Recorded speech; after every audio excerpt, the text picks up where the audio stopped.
Está lá no Velho Testamento. Glória a Deus. Amém?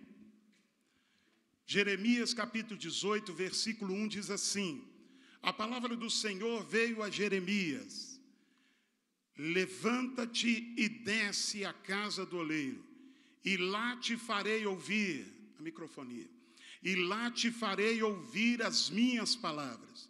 Desci à casa do oleiro, tira o agudo aí. Desci à casa do oleiro e vi que ele estava fazendo a sua obra sobre as rodas. Troca o microfone para mim. O vaso que ele fazia de barro, porém, se quebrou na sua mão, pelo que o oleiro tornou a fazer dele outro vaso, conforme bem lhe pareceu. Então veio a minha palavra do Senhor: não posso fazer de vós como fez este oleiro, ó casa de Israel, diz o Senhor.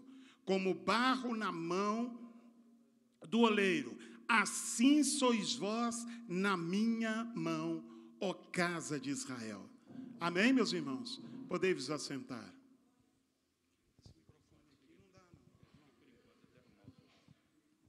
Amém? Graças a Deus. Irmãos amados, o texto que nós lemos aqui fala sobre uma passagem muito conhecida. Para preparar o outro microfone, que isso aqui não está bom. Fala de uma passagem muito conhecida da palavra de Deus. Podeis sentar.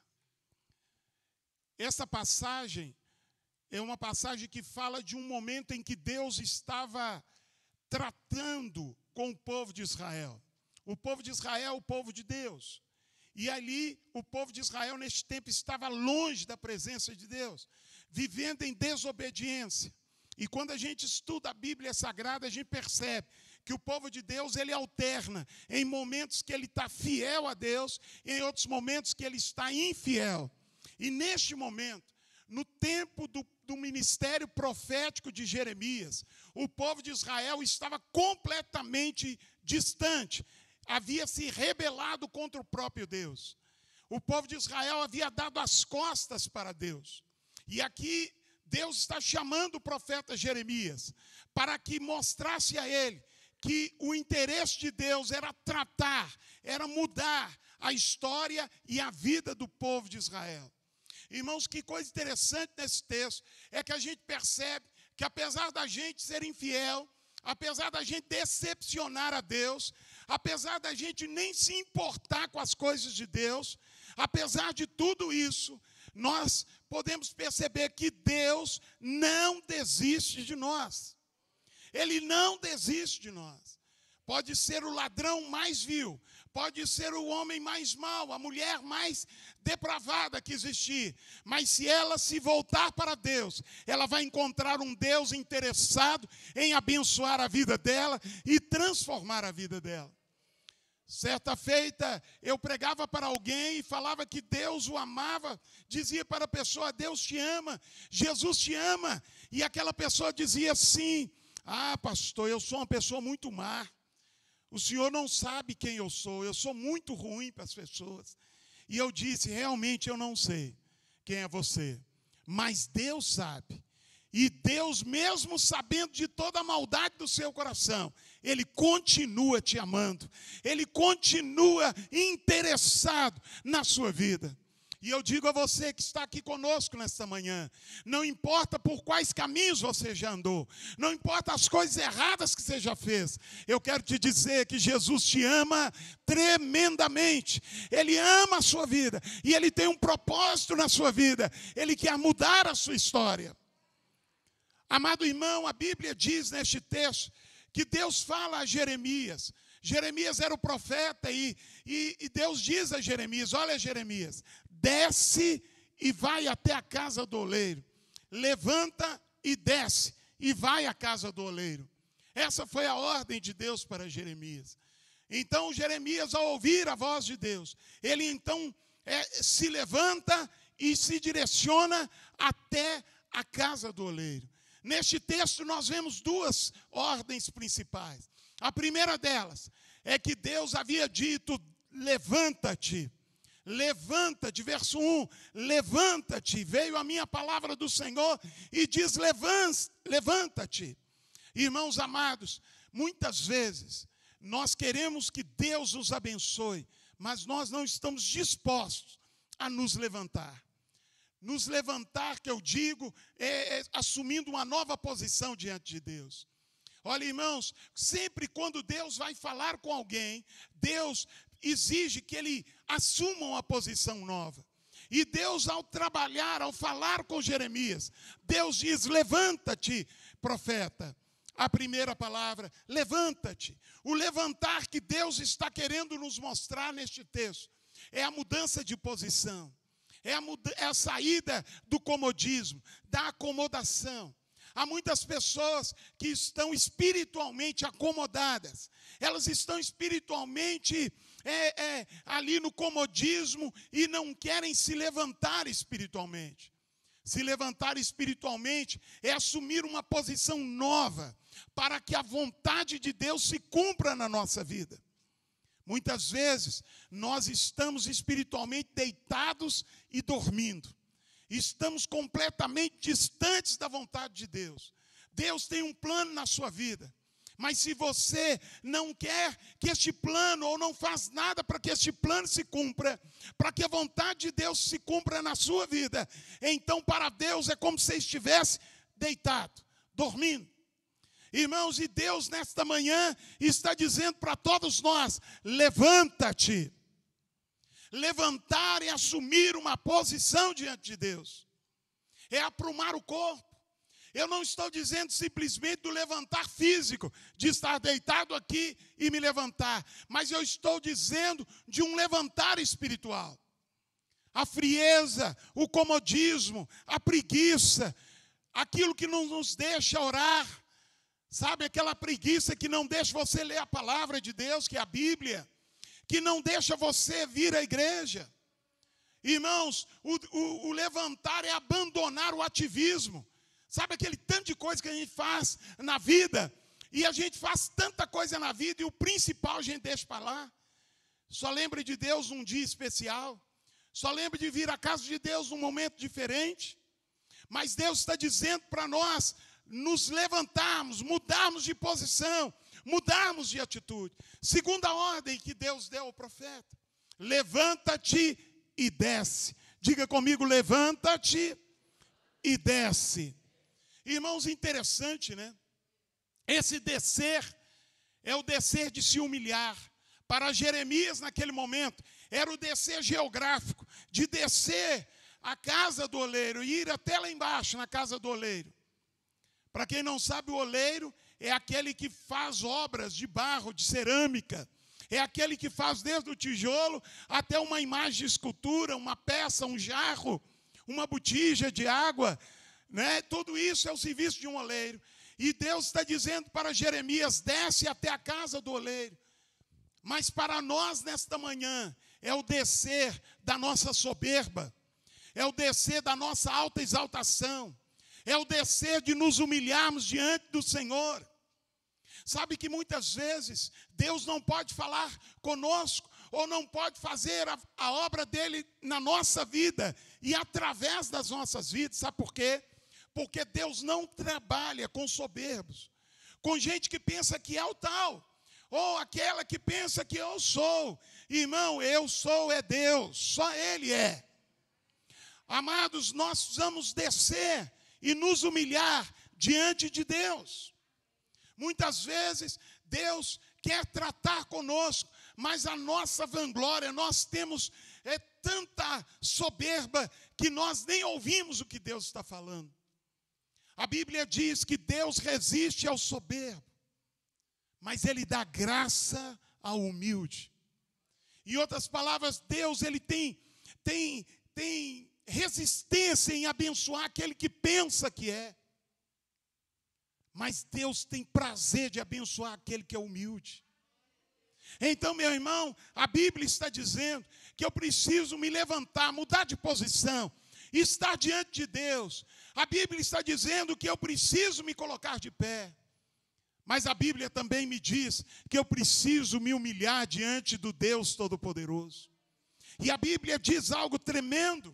A Bíblia diz lá em Tiago, capítulo 4, o verso 10, que vai dizer: a todo aquele que se humilha diante de Deus será exaltado. Tiago, capítulo 4, verso 10. Todo aquele que se humilha perante o Senhor, ele é exaltado. Sabe, irmão? E muitas vezes o que nos falta é descer do salto, que a gente pensa que é o tal, né? Desce do salto. Descer do altar, né? Descer, a gente às vezes pensa que a gente é bom demais. Eu sou bom demais, e a gente se julga melhor do que o vizinho, melhor do que o outro, melhor do que o fulano, melhor do que o beltrano. A Bíblia diz que todos nós somos pó, irmãos, e nós dependemos de Deus. Todos nós dependemos do Senhor. Então, duas palavras importantes nesse primeiro verso: levanta-te. Sai da posição que você está. Levantar-se quer dizer, olha, assuma uma disposição de mudar de posição, de mudar de atitude. E a segunda palavra é descer, que significa humilhar-se perante o Senhor. Se humilhe. Qual foi a última vez que você dobrou os seus joelhos e colocou o seu rosto em terra e falou com Deus e pediu a Deus misericórdia? Qual foi o último dia que nós reconhecemos que Deus é tudo em nossas vidas? Às vezes nós achamos que o nosso dinheiro é a solução, que nós podemos ficar tranquilos porque nós temos dinheiro ou porque nós temos um bom salário, nós estamos bem empregados, mas a nossa segurança não está no nosso dinheiro. O nosso dinheiro pode existir agora e daqui a pouco não existir mais. A nossa segurança está no Senhor. A nossa segurança está no Senhor. É como diz, o irmão citou pela manhã na oração: se o Senhor não guardar a cidade, em vão vigia a sentinela. Se o Senhor não edificar, em vão vigia os construtores, em vão trabalha aquele que constrói. O Senhor Deus, Ele sim é o principal das nossas vidas. Nesse texto nós vamos encontrar 4 lições. E eu quero falar as 4 lições. A primeira delas, as 4 lições que nós encontramos neste texto. A Bíblia diz que quando o profeta ele chega, ele levanta-se e ele desce na casa do oleiro. Ele chega lá e ele vê o oleiro. Quem é do interior já viu o oleiro trabalhando, fazendo, aquele artista fazendo um vaso ou fazendo alguma coisa de barro. Geralmente há uma roda. Ele prepara o barro, bate no barro e coloca o barro preparado sobre a roda. A roda é um suporte. Geralmente há um pedal. Quem já viu, diga amém. E quando ele pedala ali, ele molha as mãos, ele põe a mão no barro que está sobre a roda gira, e ele aperta o barro e ele vai passando uma forma para o barro. Ele vai tirando o excesso. Se houver alguma impureza no barro, ele retira. Se houver uma parte do barro que não está bem amolecida, ele molha a mão e ele amassa para que o barro fique mais macio e para que o barro obedeça aquilo que está sendo feito. A Bíblia diz que quando o profeta chega, ele olha e vê esta visão. Aquele artesão, aquele oleiro está com o barro sobre a roda está girando e ele está preparando e fazendo um belo vaso. Mas diz a Bíblia que num momento que ele está fazendo aquele vaso, o vaso quebra na mão dele. E aí o que ele faz? Ele pega aquele vaso que quebrou, ele amassa todo o barro de novo e começa a fazer um novo vaso. Quando o profeta viu isso acontecer, veio a ele segunda vez a palavra de Deus no seu coração. E Deus disse ao profeta, olha, dizendo ao profeta, eu não poderei fazer o mesmo com Israel, como o oleiro faz a este barro, eu também posso fazer com Israel. Ou seja, Deus está dizendo, assim como o oleiro está dando um novo formato para este vaso que se quebrou, assim também eu posso fazer com o meu povo. Irmãos, quatro coisas importantes nós vemos nesta passagem. A primeira delas é que o barro somos nós. E sendo nós o barro, nós somos frágeis como o barro. O barro é frágil. O barro, irmãos, ele se esfarela se não houver água. Ele perde a forma se ele não estiver bem curado, né? Bem seco, ele vai perder a forma. O vaso se quebra. Nós somos frágeis. Diante das lutas, dos problemas da vida, nós somos fracos. Mas a Bíblia mostra que se acaso as lutas dessa vida quebrarem a nossa vida, nós temos um oleiro que é Deus, e Ele está disposto a reconstruir a nossa vida. Amado, talvez você se encontra aí triste, você se encontra passando momentos difíceis na sua vida. Mas eu quero dizer a você, o oleiro dos oleiros, que é o Senhor Jesus, Ele está aqui para amassar o barro da sua vida e restaurar aquilo que se quebrou. Talvez uma área da sua vida precisa de ser restaurada. Ele é o oleiro do oleiro. É aquele oleiro com muita sabedoria, vai trabalhar na sua vida. Porque nós somos o vaso. Nós somos o barro. E se somos barro, nós somos frágeis. Nós somos frágeis. Eu gostaria que você abrisse sua Bíblia em 2 Coríntios, capítulo 4, o verso 7. 2 Coríntios, capítulo 4, verso 7. Estamos terminando. Nós somos frágeis. Glória a Deus. Glória a Deus. Deus é bom em todo tempo. E em todo tempo Deus é bom. 2 Coríntios capítulo 4. Quantos acharam aí? Diz assim: temos, porém, este tesouro em vasos de barro. Em vasos de barro. Para que a excelência do poder seja de Deus e não de nós.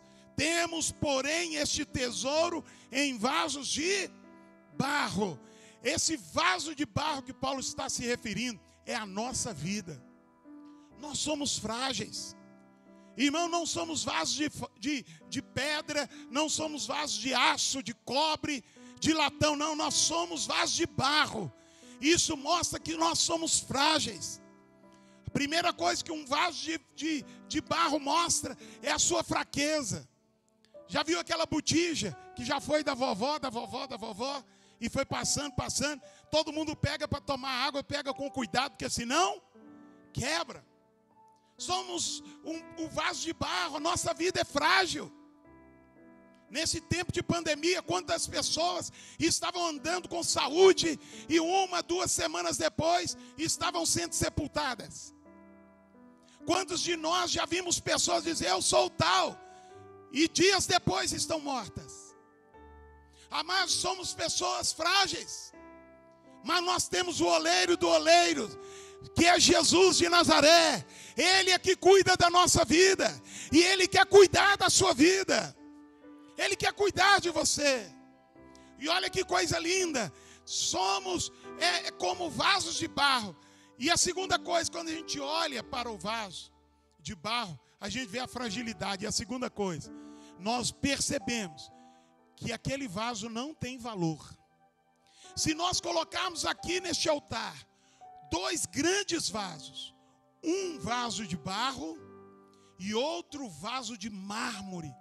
Sabe aquele mármore italiano, aquele mármore show, bonito? Aquele que o sol bate e brilha. Já pensou? Ou aquele mármore de Israel? Aquele mármore maravilhoso. Irmãos, se colocarmos 2 vasos, um de barro e outro de mármore, ou uma pedra que você imagine aí tão preciosa. E se alguém te oferecer, qual dos 2 você escolhe? Qual dos 2 salta nos seus olhos? O de barro? Ou de mármore? Ou de granito, sei lá, de uma pedra? Certamente as pessoas vão vir, vão abraçar o vaso de mármore ou granito, ou por aí vai. E vão levar, que bonito, vou pôr na minha sala. Tem vaso que é tão bonito que não precisa nem pôr flor nele, né? Já viu? Não precisa nem pôr a flor, fica lá só aquele lá no canto da sala, nem põe flor nele. Não é isso? Ninguém chama atenção para o vaso de barro. Por que Deus chama a gente de vaso de barro? Para que a glória não seja minha, mas a glória seja dele. Quando nós entendemos que somos vasos de barro, a gente entende o seguinte: segundo a mensagem da casa do oleiro, o barro não tem valor. O que faz o vaso ter valor é o que está dentro dele. Quem me entende? O que está dentro do vaso é que faz ele ter valor. Por isso Paulo diz, para que a excelência não seja nossa, por isso somos de barro, para que a glória seja do Senhor. Amém?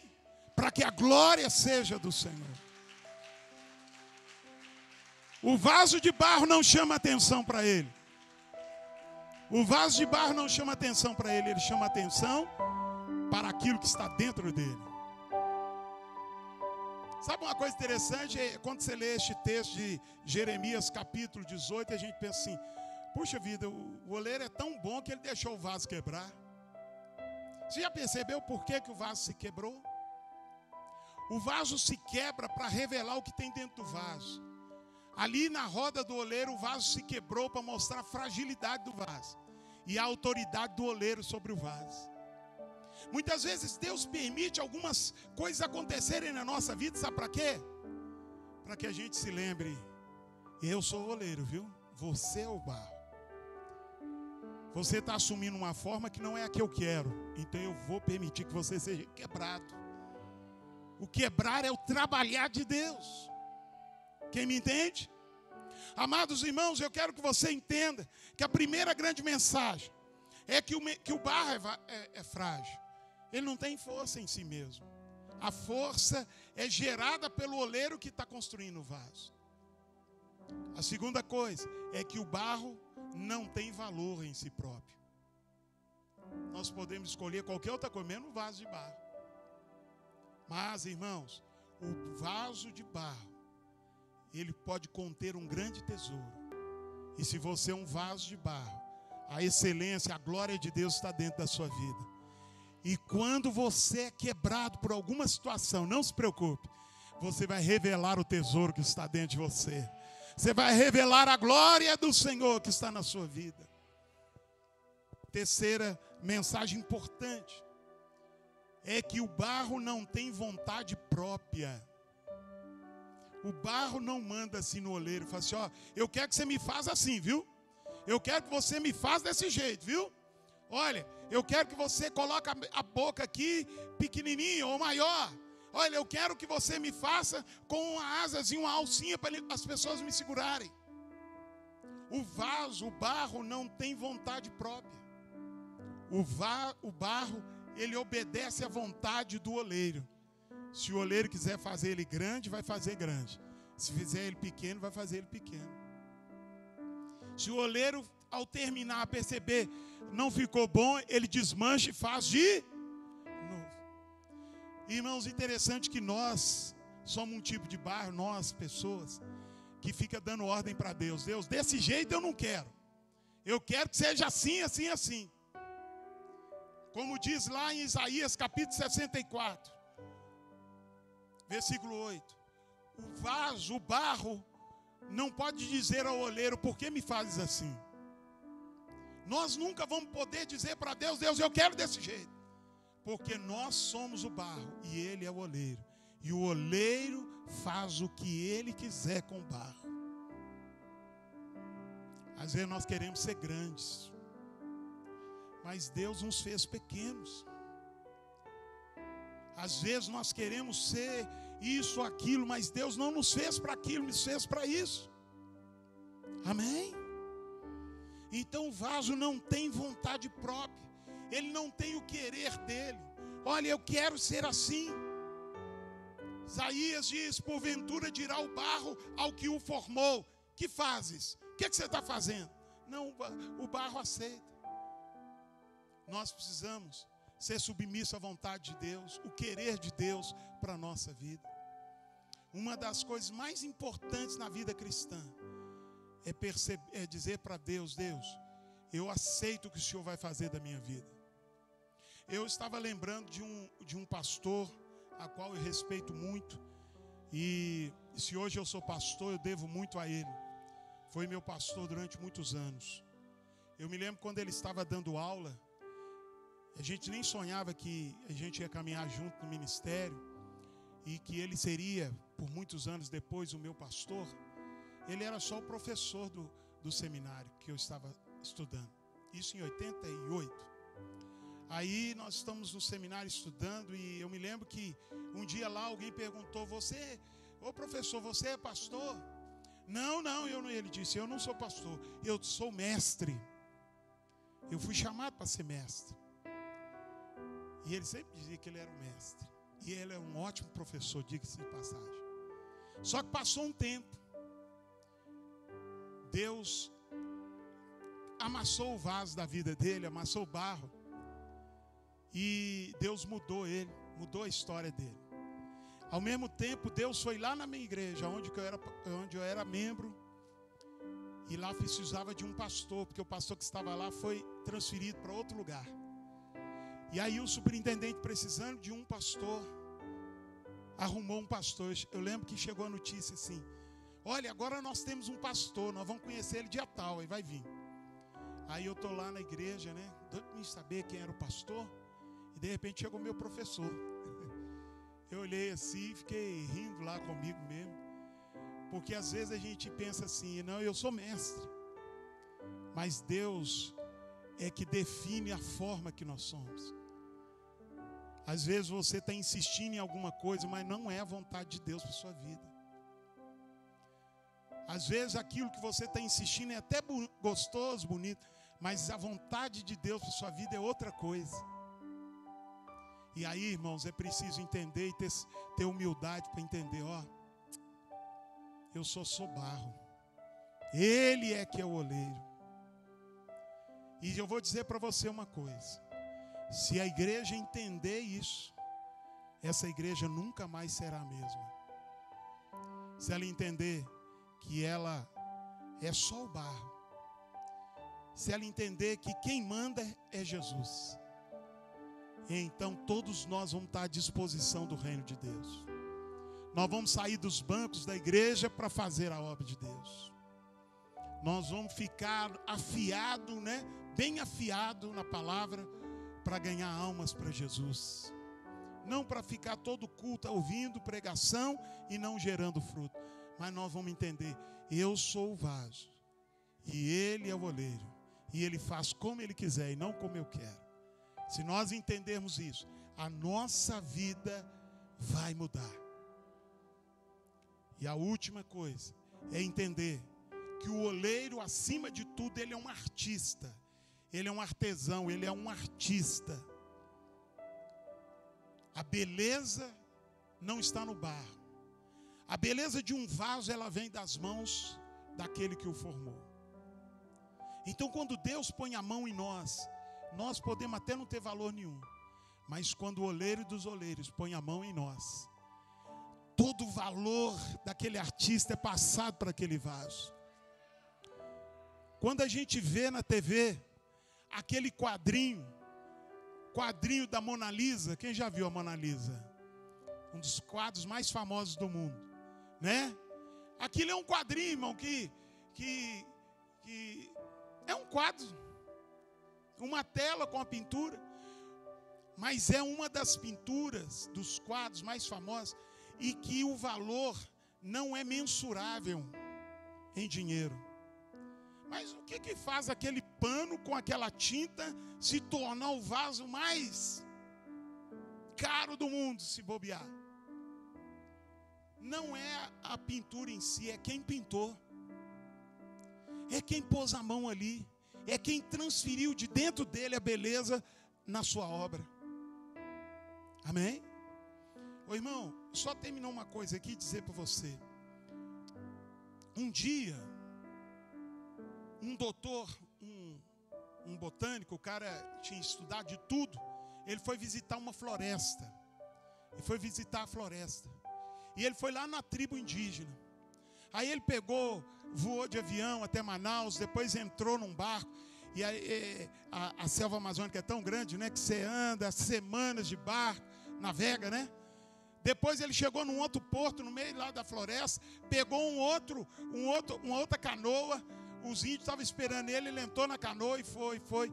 Depois desceu lá no meio do mato e andou ainda, e andou. De repente chegou no meio daquela mata toda. Ele chegou numa tribo indígena. Aí os índios mostrando para ele tudo que eles faziam. E ele conhecendo. O homem sabia falar vários idiomas, cheio de diploma. E agora ele está no meio do mato. E aquele índio que nunca tinha saído do mato está mostrando para ele. Aí ele viu uma tora muito grande, uma tora, né, irmãos? Um tronco de árvore, né? Cortado lá no canto da aldeia. Aí ele ficou olhando para aquele tronco de árvore. Aí ele falou: para que esse tronco de árvore aqui? Aí o índio apontou e falou assim: não, isso é uma canoa. Ele falou: não, eu estou falando tronco de árvore.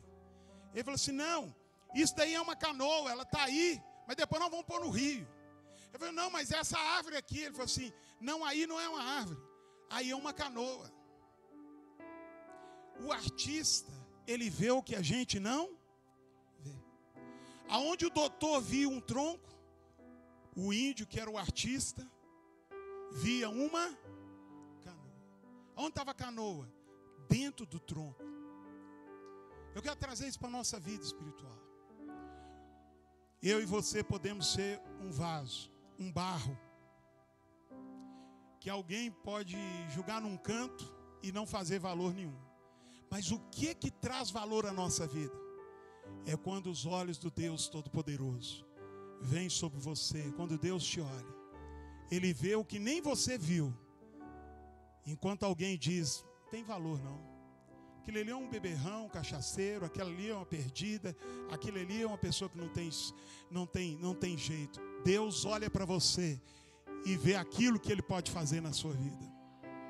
Ele olha e Ele vê. Por quê? Porque Ele é o artista que molda o barro. Permita Deus fazer isso em sua vida. Deixa Deus ser Deus na sua vida. Deixa Jesus ser o Senhor da sua vida. Deixa Jesus mudar a sua história. Deixa Jesus escrever uma outra história para você. Jesus, Ele quer se revelar a você. Feche os seus olhos. Talvez você já ouviu essa pergunta muitas vezes, mas eu quero fazê-la de novo. Você quer entregar a sua vida ao Senhor Jesus? Tem alguém aqui hoje que quer aceitar Jesus como Senhor e como Salvador da sua vida? Quero dizer a você que sem Jesus você é só um barro sem valor. Mas quando Jesus entra na sua história, Ele muda a sua vida. E o valor de Deus entra no seu coração. Tem alguém que quer aceitar Jesus como seu Salvador? A Bíblia diz que aquele que recebe Jesus como Senhor e Salvador da vida dele, ele é salvo. E se ele morrer agora, ele vai morar no céu com Jesus. Aí, de olhos fechados, se você quer aceitar Jesus como seu Salvador, eu quero te convidar a erguer a sua mão aí aonde você está. Você que quer aceitar Jesus, levante a sua mão no seu lugar e eu quero orar por você. Feche os seus olhos. Pastor, eu ouvi esta palavra e eu quero aceitar Jesus como meu Salvador, como Senhor da minha vida. Tem alguém nesta manhã que quer fazer de Jesus o seu Senhor, o seu Salvador? Levante a sua mão. Se não houver, nós vamos orar. Feche os seus olhos. Pai Celestial, nós, ó Deus, oramos e nós aprendemos nesta manhã que nós somos o barro e que o Senhor é o oleiro e que o Senhor deseja fazer a sua vontade na nossa vida. Ó Deus, que esta palavra esteja no coração de cada homem e mulher que me ouviu nesta manhã. e que o Espírito Santo possa completar aquilo que eu não pude completar, a fim de que o Senhor possa fazer na vida desta pessoa aquilo que é a sua vontade para a vida dela. Que todos digam amém e digam graças a Deus.